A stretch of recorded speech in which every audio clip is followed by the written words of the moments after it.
The massive space station hung in the darkness like a silver jewel. Inside its halls, representatives from hundreds of worlds had gathered for what many believed would be humanity's final diplomatic meeting. The air tasted of fear and tension. Ambassador Hyunwoo walked through the corridor with steady steps. His black diplomatic uniform bore the simple blue Earth symbol, looking plain next to the elaborate costumes of other species. Behind him, his aide Myung-hee carried a datapad filled with numbers that painted a grim picture for humanity. The main council chamber stretched out like an enormous dome. Thousands of seats filled with creatures of every imaginable shape and size. Some floated in water tanks, others stood on multiple legs, and a few existed as clouds of glowing gas. All of them watched as the humans entered. At the center of the chamber stood the Vorthak delegation. They looked like giant insects, crossed with nightmares. Each Vorthak stood 8 feet tall with 4 arms ending in razor-sharp claws. Their black shells gleamed under the lights, and their compound eyes reflected the room like broken mirrors. When they moved, their joints made clicking sounds that sent shivers down the spines of nearby delegates. War Prince Thektar stepped forward. His size dwarfed even the other Vorthak. Battle scars covered his shell and his mandibles dripped with the bioacid that made Vorthak warriors so feared. When he spoke, his voice came out as a series of clicks and hisses that the translation devices turned into words. Humans, Thektar began, his tone carrying the weight of absolute authority. You have expanded beyond your home system without permission. You have claimed 17 worlds that belong to the Vorthak Empire by right of conquest. Hyunwoo remained standing calmly, his hands clasped behind his back. Those worlds were uninhabited when we found them. We have built cities, farms, and homes there. Our people have lived there for generations. A ripple of nervous energy moved through the chamber. Everyone knew what happened when someone defied the Vorthak. 3 entire species had been wiped out in the past 50 years for refusing Vorthak demands. Thektar's mandibles spread wide in what might have been a smile. Uninhabited then, but claimed by us now. The Vorthak Empire spans 14 systems and commands 50,000 warships. Each of our vessels carries enough firepower to crack a planet's crust. Each of our bioweapons can turn a world into a lifeless rock within days. Myung-hee felt her stomach turn as she remembered the footage from the Kepler incident. The Vorthak had demonstrated their bioweapons on an empty world, turning its blue oceans black and its green continents into gray. Ash. The planet still orbited its star, but nothing would ever grow there again. We offer you a choice, Thektar continued, his voice growing louder. Abandon your colonies. Return to your single world. Live quietly under Vorthak protection. Or face the same fate as the Centauri Republic, the Deltan Confederacy, and the Silicon Collectives. The council speaker, a graceful aquatic being named Zelith, rose from his water tank. His blue skin pulsed with bioluminescent patterns that the translators read as diplomatic concern. Perhaps we can find a middle ground. The humans could maintain mining rights while acknowledging Vorthak territorial claims. Hyunwoo turned to face the council. His voice remained calm, but something in his tone made several delegates step back unconsciously. The human position is simple. We will not abandon our people. We will not surrender worlds where our children were born. We will not bow to threats. A shocked silence filled the chamber. In 50 years of Vorthak expansion, no species had ever refused their ultimatum twice.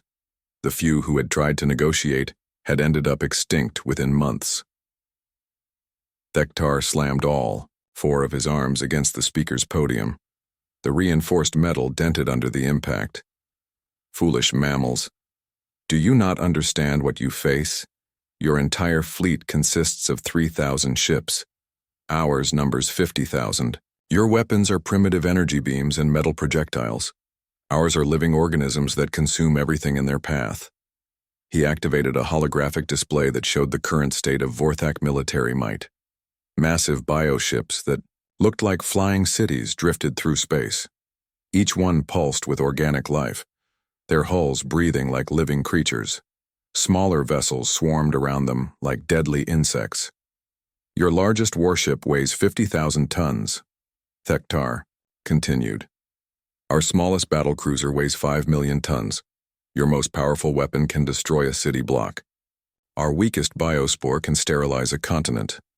Myung-hee glanced at her datapad. The numbers were even worse than Thektar claimed. Human ships were faster and more maneuverable, but they were hopelessly outnumbered. In a direct military confrontation, humanity would last perhaps 6 months before complete defeat. But as she watched Hyunwoo's face, she noticed something that made her feel cold inside. The ambassador wasn't afraid, he wasn't even worried. Instead, he looked almost curious. Your demonstration is impressive, Hyunwoo said finally, but you seem to misunderstand something fundamental about humanity. And what is that? Thektar demanded. You assume we'll fight you the same way everyone else has. The chamber fell silent again. This time the silence felt different, dangerous. Thektar's compound eyes focused on the human ambassador. Explain. Hyunwoo smiled. It wasn't a pleasant expression. Every species you've conquered fought you honorably. They met your fleets in open battle. They followed galactic warfare conventions. They tried to minimize civilian casualties and preserve infrastructure. They fought like civilized beings. As should all intelligent species, declared Nethka of the Silicon hegemony. Perhaps, Hyunwoo agreed. But humans learned civilization much later than the rest of you. We spent thousands of years perfecting much less civilized approaches to warfare. Myung-hee felt her blood turn to ice. She knew exactly what the ambassador meant. She had studied human history, had read about the wars that shaped their species before they reached the stars. The total wars. The conflicts where victory meant the complete destruction of the enemy's ability to resist. Thektar's mandibles clicked with what the translator rendered as laughter. Are you threatening us, little human? No, Hyunwoo replied calmly. I'm explaining why your ultimatum won't work. You're asking us to choose between surrender and extinction, but you've forgotten that there's a third option. Which is? Hyunwoo's smile grew wider, making sure that if we go extinct, we take you with us. The chamber erupted in shocked chatter. Such thinking was alien to most galactic species. Wars were fought for territory, resources, or political advantage. The concept of mutual destruction was considered barbaric. Thektar raised himself to his full height. You have one rotation of your home planet to reconsider. After that, we will demonstrate what happens to species who defy the Vorthak Empire. You will watch your colonies burn, and then you will surrender what remains. As the council session ended in chaos, Myung-hee followed Hyunwoo out of the chamber. Sir, she whispered, what have we just done? The ambassador glanced back at the Vorthak delegation, still clicking and hissing among themselves. We've just reminded them that humans didn't conquer Earth by being reasonable. The emergency meeting took place 3 miles underground, in bunkers that had been built during Earth's last World War. President Dong-hyun sat at the head of a table surrounded by holographic projections of world leaders, colonial governors, and military commanders from across human space. The room felt heavy with the weight of decision. Every person present knew that what they decided in the next few hours would determine whether humanity survived or joined the list of extinct species that had once defied the Vorthak Empire. Defense Minister Yoon Young stood up first. Her uniform was crisp, but her face showed the strain of sleepless nights spent running war simulations. The military analysis is clear, she began, activating a holographic display. The Vorthak possess overwhelming numerical superiority. The display showed the stark comparison. Human ships appeared as small blue dots while Vorthak vessels dominated the map as massive red blocks. Our ships are faster, Yoon Young continued. Our crews are better trained. Our technology is more advanced in some areas, but they can afford to lose 50 ships for every one of ours, and they'll still have enough left to sterilize every human world. Governor Soo-jin from the Mars colonies leaned forward. What about our defensive positions? Our asteroid fortresses? The orbital platforms? Static defenses won't help, replied Fleet Admiral Taemin. His weathered face bore scars from the border wars against the Centauri separatists. The Vorthak don't just conquer worlds. They destroy them completely and then rebuild them for their own use. They'll bypass our fortifications and attack our planets directly with bioweapons. An uncomfortable silence filled the room. Everyone had seen the classified footage from worlds that had resisted the Vorthak. The bioweapons didn't just kill people. They consumed everything organic, turning entire ecosystems into gray sludge within days.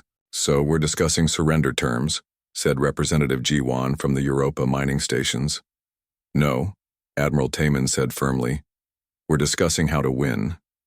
Minister Yun Young turned to stare at him. "Admiral, with respect, the numbers make victory impossible using conventional tactics." Taman stood up slowly. His movement was deliberate, controlled, like a predator preparing to strike. "Minister, you're thinking like them, like every other species that's faced the Vorthak. You're assuming we'll fight them by galactic rules." The room fell quiet. President Dong-hyun gestured for the Admiral to continue. "The Vorthak have conquered dozens of species," Taemin explained. "Every single one fought them the same way. Fleet battles in open space, honorable combat between warriors, respect for civilian populations, protection of infrastructure, clean, civilized warfare that follows. Galactic conventions." He activated his own display, showing Earth's bloody history. Images of ancient battlefields, burned cities, and total warfare flashed across the screen. Humans didn't become the dominant species on Earth by fighting clean wars. We became dominant by doing whatever it took to survive. Colony Administrator Hye Jin from New Jeju spoke up. "What exactly are you suggesting, Admiral?" "Total war," Taemin replied without hesitation. "Not the sanitized version the galaxy knows. Real war. The kind our ancestors perfected before we learned to pretend we were civilized." Representative Min Ho from the asteroid belt colonies shook his head. "That's barbaric. We're not animals anymore." Admiral Taemin's smile was cold. "No, we're not animals. We're something much more dangerous. We're intelligent animals who know how to plan." He manipulated the display to show the Vorthak home system. 14 planets orbited their star, each one teeming with billions of Vorthak. Their entire civilization is built around their military might. They've never faced an enemy willing to attack their foundation instead of their army. Minister Yun Young leaned forward. "Explain." "The Vorthak military is supplied by their home worlds. Their bioweapons are grown in massive breeding facilities. Their ships are maintained in orbital shipyards. Their food comes from agricultural worlds. Their troops are born and trained on specific planets." Taemin highlighted each target as he spoke. "They're a civilization built for conquest, but they've never had to defend their own infrastructure from an enemy that doesn't care about galactic law." President Dong-hyun raised his hand. "You're talking about targeting civilian populations." "I am talking about targeting the systems that support their military," Taemin corrected. "The Vorthak don't separate military and civilian infrastructure the way we do. Their entire society is organized around war production." Governor Su-jin looked uncomfortable. "This goes against everything we've agreed to in the Galactic Warfare Convention." "The Galactic Warfare Convention was written by species who could afford to fight limited wars," Taemin replied. "We're facing extinction. Those rules were written to prevent exactly the kind of war we need to fight to survive." The room fell silent again. Everyone understood what the Admiral was proposing. It wasn't just about winning battles. It was about making the cost of fighting humans so high that no one would ever threaten them again. President Dong-hyun called for order. "I'm putting a formal resolution before this assembly. Authorization for unlimited warfare protocols against the Vorthak, Empire and all allied species. Suspension of all interstellar warfare conventions for the duration of hostilities. Complete operational freedom for military commanders to prosecute this war by any means necessary." The voting took place in alphabetical order by region. Each representative had to speak their vote aloud, making their choice part of the official record. Earth North American Federation, yes. Earth European Union, yes. Earth African Continental Assembly, yes. Mars Congressional Republic, yes. Europa Mining Collective, yes. Asteroid Belt Mining Consortium, yes. One by one, every human, government voted to abandon the rules of civilized warfare. As the final vote was recorded, Minister Yoon Young approached Admiral Tae Min. What have we just authorized? Tae Min looked at the star chart showing human colonies scattered across 17 systems. Each one represented millions of people who would die if humanity lost this war. We've just authorized our species to remember what we really are underneath all our civilization. And what's that? The apex predators of Earth. The species that hunted megafauna to extinction with nothing but sharp sticks and persistence. The creatures that survived ice ages, plagues, and wars by being meaner and more stubborn than anything else on our planet. He turned to face the assembled representatives. The Vorthak think they're dealing with just another civilized species. They're about to learn that human civilization is a very thin layer over something much older and much more dangerous. President Dong Hyun adjourned the session with a final statement. May history forgive us for what we're about to do. But more importantly, may humanity survive to have a history to judge. As the holographic projections faded and the underground bunker emptied, Admiral Tae Min remained behind. He stared at the star charts showing Vorthak space, already beginning, to plan operations that would have horrified the civilized galaxy.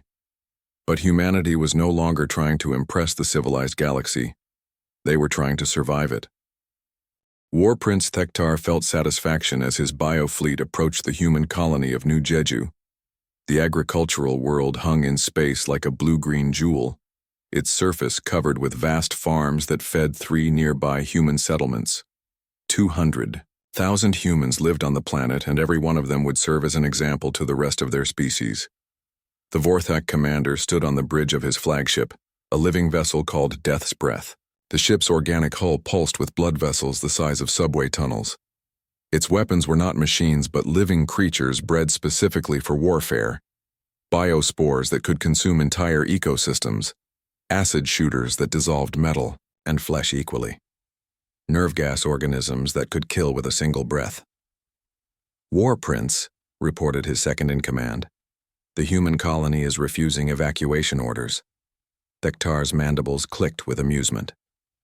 Good. The lesson will be more effective if the galaxy sees what happens to those who defy us completely. On the planet's surface, Colony Administrator Haye Jin stood in the capital city's emergency command center. Through the windows, she could see families loading vehicles with their belongings. But many others remained in their homes, refusing to abandon the farms and communities they had built over 3 generations.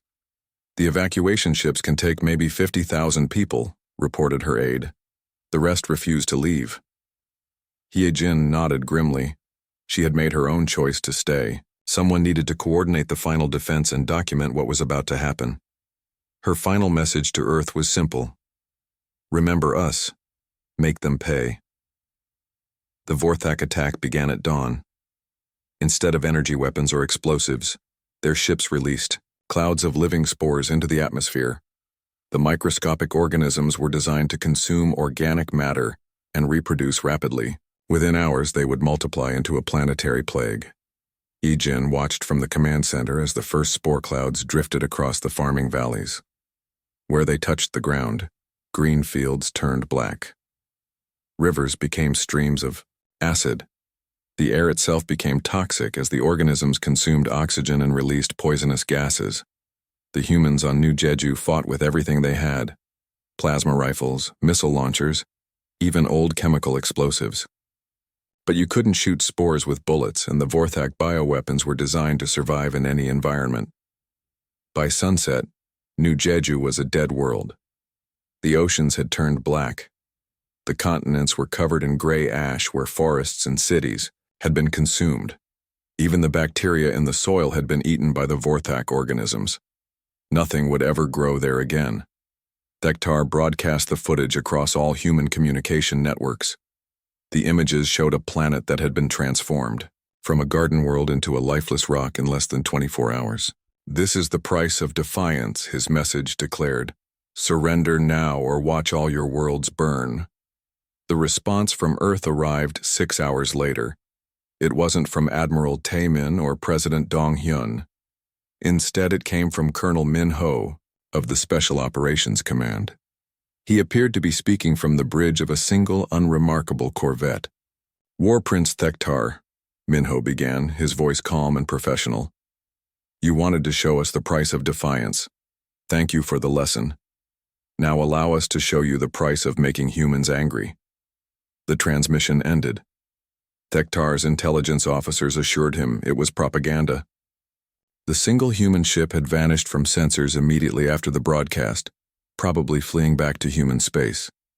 3 days later, the first report arrived. A Vorthak supply depot in the Outer Rim had suffered what appeared to be a catastrophic equipment failure. The depot's own bioweapon storage had somehow turned against the facility, consuming the entire installation and everyone inside it. Thektar's science officers examined the data. The failure pattern was impossible. Vorthak bioweapons were genetically coded to never attack Vorthak biology, yet the organisms found at the depot had somehow been modified to see Vorthak physiology as food. A week later, 3 more facilities reported similar incidents.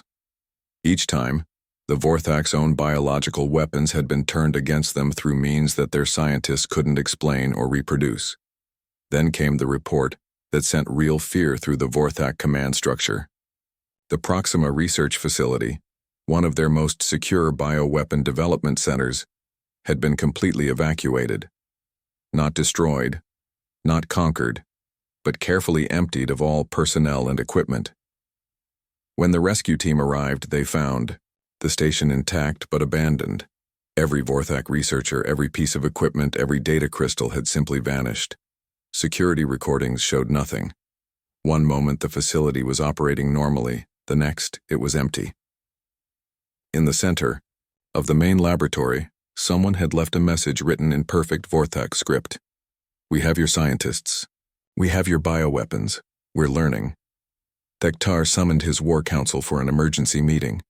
The assembled commanders clicked and hissed with confusion and growing fear. How are the humans penetrating our most secure facilities? Demanded General Yekthor. Our bioscanners should detect any non-Vorthak presence instantly.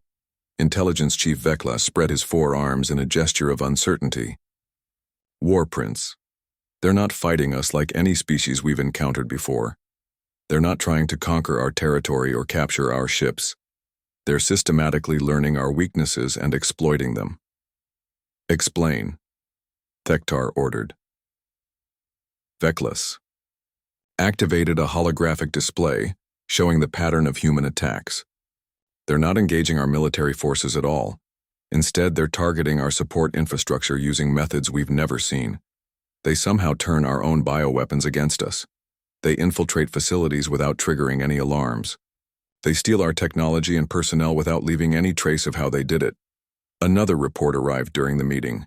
A military supply convoy had been found drifting in space, its crews unconscious but alive. The ships were undamaged, but their entire cargo of bioweapons had been replaced with human-made devices that looked identical, but were completely harmless. They're studying us, realized Science Commander Nethlis. Like we're specimens in a laboratory. The truth was even worse than they imagined. While the Vorthak had been focused on demonstrating their military superiority, human special forces had been infiltrating Vorthak space using stealth technology that made their ships invisible to organic sensors. Teams of scientists and soldiers had been collecting samples, kidnapping researchers, and stealing data from dozens of facilities. Colonel Minho's operation was methodical and precise.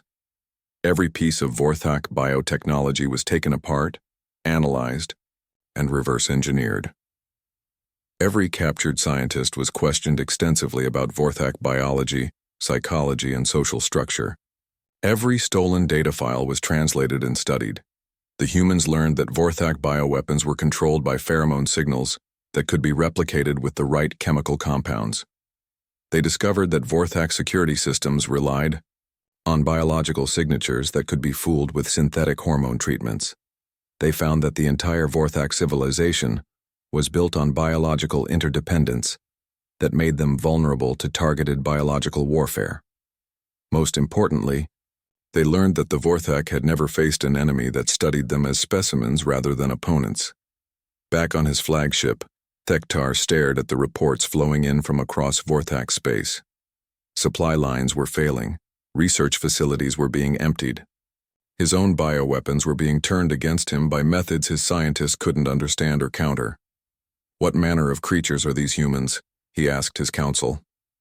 Intelligence Chief Veklas had spent days analyzing human tactics and reached a terrifying conclusion. War prince. I believe they are not trying to defeat us militarily. They are trying to make us extinct. The realization sent shockwaves through the Vorthak leadership. Every other species they had conquered had fought for survival, for territory, for honor.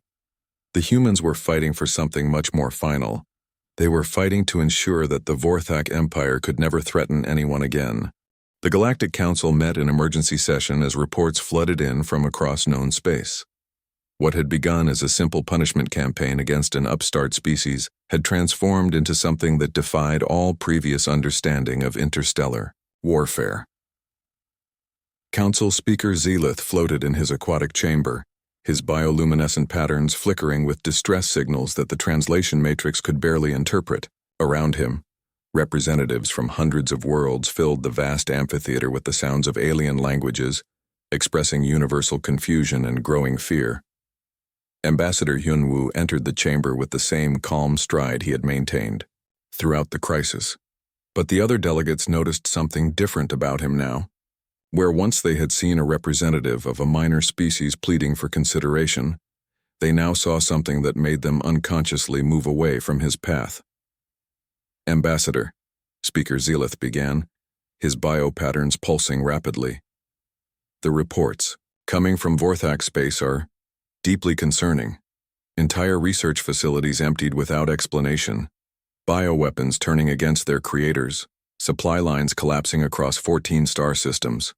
What exactly is your military doing? Hyunwoo stopped at the center of the speaking area. His voice carried clearly through the chamber without amplification. Learning, he replied simply. The single word sent ripples of unease through the assembled delegates. Representative Nethka of the Silicon hegemony vibrated with electronic distress signals. The Vorthak war fleet remains largely intact, yet their empire appears to be collapsing from within. This defies all known principles of warfare. All known principles of civilized warfare, Hyunwoo corrected. Every species the Vorthak have conquered followed the same pattern. Ship-to-ship combat, honorable engagements, respect for non-combatants, preservation of infrastructure. You all fought like civilized beings. Myung-hee stepped forward from the human delegation carrying a data crystal.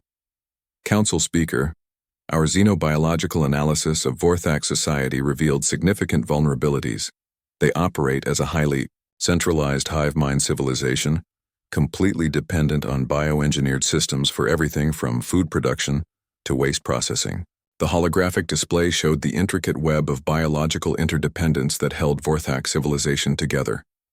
Every aspect of their society relied on carefully maintained biological systems that had evolved over thousands of years. They've never encountered an enemy that studied them as specimens rather than military opponents, Hyunwoo continued. We learned their genetic markers, reverse-engineered their technologies, and identified the critical failure points in their biological infrastructure. Ambassador Kreldon of the warrior clans slammed his massive fist against his seat. This is not warfare. This is systematic extermination. Yes, Hyunwoo agreed without hesitation. That's exactly what it is. The chamber erupted in shocked voices. Such thinking was alien to most galactic species, who viewed war as a means to achieve political or territorial goals. The concept of deliberately seeking to destroy an enemy's capacity for civilization itself was considered barbaric. Speaker Zelith raised his upper appendages for silence. Ambassador, are you saying that humanity's goal is the complete destruction of the Vorthak Empire? Our goal, Hyunwoo replied, is to ensure that no species ever again faces the choice between surrender and extinction. The Vorthak demonstrated what happens to those who defy them. We're returning the lesson using methods they taught us to appreciate. As if summoned by the conversation, War Prince Thektar appeared via emergency transmission. The proud military leader who had issued humanity's ultimatum looked like a broken shell of his former self. His compound eyes darted nervously, and his mandibles trembled with barely controlled fear. Humans. Thektar's voice cracked through the translation matrix. We demand you face us in honorable combat. Stop this barbarism. Fight us as warriors, not as plague bringers. Hyunwoo turned to face the transmission with polite attention. War Prince, you declared total war against our species. You chose to demonstrate the price of defiance by sterilizing one of our worlds. We accepted your lesson and are now providing practical application. Our bioweapon research facilities have been stripped bare, Thektar continued desperately. Our supply networks are collapsing. Our own weapons are being turned against us by methods we cannot understand or counter. Yes, Hyunwoo acknowledged. That's the point. The transmission flickered as Thektar struggled to comprehend what he was hearing. You're not trying to conquer us. You're trying to make us extinct. No, Hyunwoo corrected gently. We're making you irrelevant. Your civilization will survive, but your capacity to threaten others will not. As the transmission ended, the chamber fell into stunned silence. Representative Veltar of the Crystalline Collective spoke first, her voice resonating through mineral harmonics. What have we witnessed the birth of? A species that wages war not for conquest but for the complete neutralization of threats. Myung-hee activated another display showing the systematic collapse of Vorthak infrastructure. The Vorthak Empire was built around the principle of overwhelming military force. Remove their ability to maintain that force, and the Empire becomes just another collection of worlds with no special significance. Ambassador Yethma of the Peaceful Traders Guild gestured with 3 of her tentacles. But this approach could be applied to any civilization. If humans can do this to the mighty Vorthak, what prevents them from doing it to us? The question hung in the air like a toxic cloud. Every delegate in the chamber realized they were witnessing the emergence of a new type of galactic power, not one based on superior technology or larger fleets, but on the willingness and ability to systematically dismantle any civilization that posed a threat. Speaker Zelith's patterns shifted to deep concern. Ambassador Hyunwoo, how does the galactic community coexist with a species capable of this? Hyunwoo's smile was diplomatic but carried an undertone that made several delegates shiver, the same way you've always coexisted with each other, through mutual respect and peaceful cooperation. The difference is that now you understand the consequences of choosing otherwise. Representative Kreldon of the warrior clan stood to his full impressive height. You speak of making the Vorthak irrelevant, but what of justice? What of honor in warfare? Justice? Hyunwoo repeated. The Vorthak sterilized one of our worlds as a demonstration. 200,000 humans died to make their point about the price of defiance. We're simply ensuring that such demonstrations are never used again. Another delegate spoke up. What happens when your campaign against the Vorthak is complete? Then we return to peaceful development of our colonies, Hyunwoo replied. Humanity has no interest in conquest or empire building. We simply want to exist without constant threats of extinction. As the session continued, more reports arrived from Vorthak space. Each one painted a picture of systematic collapse orchestrated with surgical precision. The humans weren't destroying Vorthak worlds or slaughtering their populations. Instead, they were carefully dismantling the infrastructure that made Vorthak military power possible. Bioweapon facilities were being stripped of equipment and personnel. Shipyards were having their construction capabilities systematically sabotaged. Supply networks were being disrupted by modifications that turned essential biological systems against themselves. It was warfare conducted like a scientific experiment, with humanity as the researchers and the Vorthak Empire as the test subject. As the emergency session concluded, Speaker Zelith made a formal statement. The Galactic Council acknowledges that the conflict between humanity and the Vorthak Empire represents a new paradigm in interstellar relations. We strongly encourage all member species to pursue diplomatic solutions to future disputes. Hyunwoo gathered his materials as the chamber emptied. Several delegates approached him with requests for non-aggression treaties, trade agreements, and defensive alliances. The galaxy had learned a new lesson about the cost of threatening humanity. As he prepared to leave, Myung-hee approached her ambassador. "Sir, what kind of galaxy are we creating?" Hyunwoo looked back at the empty chamber where hundreds of species had just witnessed the methodical destruction of the galaxy's most feared military power. "A safer one," he replied, "for everyone except those who choose to make it unsafe." The message was clear to every species in the galaxy. Peace negotiations with humanity would never fail again, because no one would dare let them fail. 6 months after the Vorthak ultimatum, the galaxy had learned to fear a new name. The Vorthak Empire, once spanning 14 worlds and commanding 50,000 warships, had been reduced to a single planet surrounded by invisible human technology that no other species could detect or understand. Fleet Admiral Taemin stood on the observation deck of the UES Incheon, humanity's first dreadnought-class vessel. The massive ship patrolled the edge of the former Vorthak Empire, its sensors monitoring the quarantine zone that now contained the remnants of the galaxy's former terror. Through the reinforced windows, Taemin could see the Vorthak homeworld, hanging in space like a diseased jewel.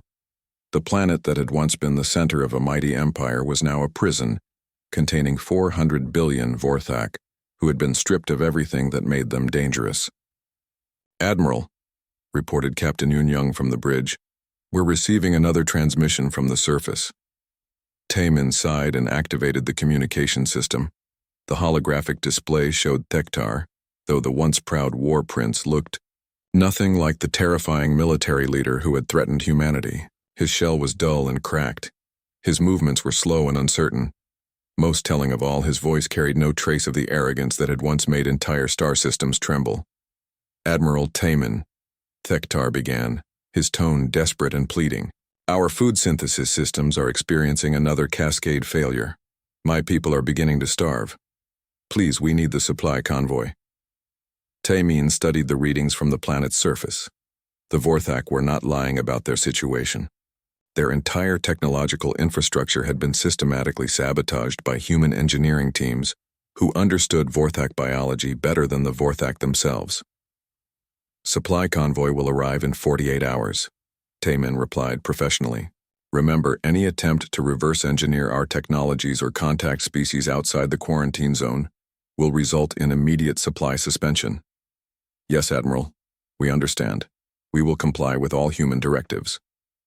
As the transmission ended, Taemin reflected on the transformation he had witnessed.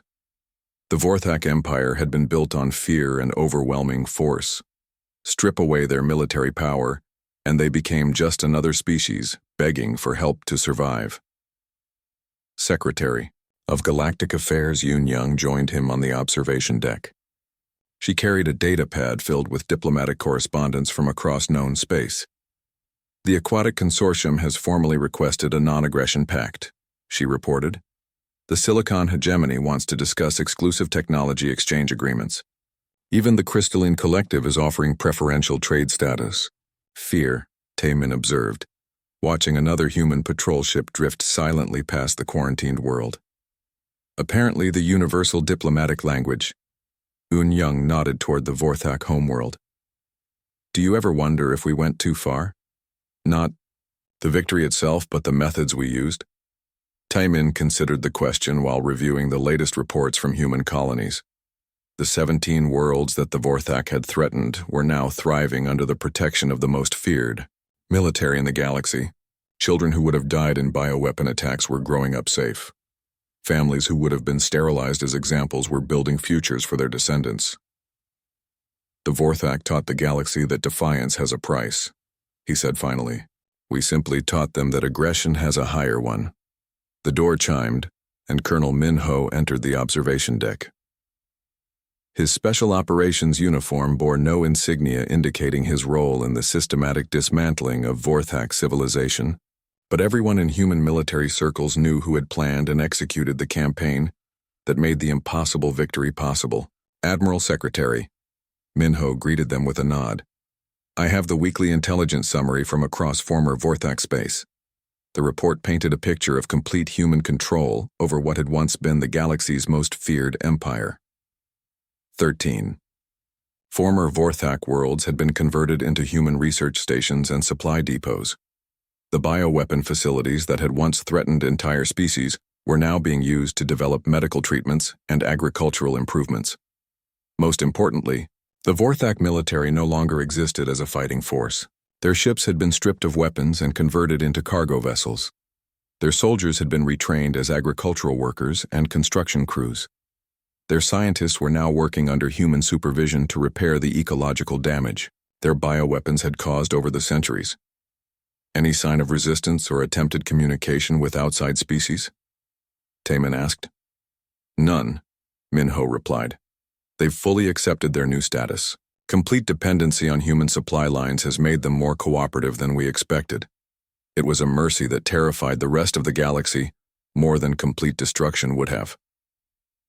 Humanity had demonstrated something unprecedented in galactic history, the ability to completely neutralize a major civilization without destroying it. The Vorthak still existed, but they would never again pose a threat to anyone. Back on Earth, President Dong-hyun addressed the United Earth government from the same underground bunker where the decision for total war had been made. The assembled representatives looked different now. Where once they had carried the weight of desperate choices, they now bore the responsibility of unprecedented power. The Galactic Council has received formal requests from 18 species for defensive alliance treaties, Dong-hyun reported. 7 others have offered complete surrender as a precautionary measure. Apparently, the galaxy now understands that humans don't negotiate from positions of weakness. Ambassador Hyun-woo, attending via hologram from the council station, added, his observations. The diplomatic landscape has fundamentally changed. Species that once ignored our requests for peaceful coexistence are now competing to offer us favorable agreements. The mere possibility that they might face the same fate as the Vorthak has made them remarkably reasonable. Representative Su Jin from the Mars colonies raised the question that haunted many humans. What kind of species have we become? Are we still the same people who dreamed of peaceful exploration among the stars? President Dong-hyun was quiet for a long moment before answering. We are exactly the same species we always were. We're explorers, builders, dreamers who want to live in peace with our neighbors. The difference is that now our neighbors understand what happens to those who threaten our families. In the depths of space, human stealth ships continued their silent patrols through sectors that had once belonged to the Vorthak Empire. The vessels were invisible to all known sensor technology, piloted by crews who had learned to move through enemy territory like ghosts. These ships served as both guardians and reminders. They protected the shipping lanes that now carried humanitarian supplies to the quarantined Vorthak homeworld. They monitored communications to ensure no other species attempted to rearm the fallen empire. Most importantly, they demonstrated that human reach extended far beyond what anyone could see or detect. The galaxy had entered a new age. For the first time in recorded history, a single species possessed both the ability and willingness to completely neutralize any threat to galactic peace. Not through conquest or destruction, but through the systematic removal of the capacity for aggression. Trade flourished as species that had once lived in fear of Vorthak expansion began to rebuild and explore. Scientific cooperation increased as researchers shared discoveries without worrying about military applications. Even territorial disputes decreased as governments realized that any conflict serious enough to threaten galactic stability would attract human attention. The lesson of the Vorthak had been learned by every civilization in known space.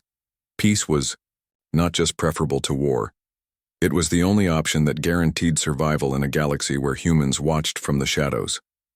As Admiral Taemin completed his patrol of the quarantine zone, he received a message from Earth. A new colony ship had launched toward a distant star system, carrying families seeking to build homes among the stars. It was the same dream that had driven humanity to leave their homeworld in the first place. The difference was that now, no one would dare to threaten that dream. Peace negotiations would never fail again. The galaxy had learned that the price of making them fail was too high for any civilization to pay.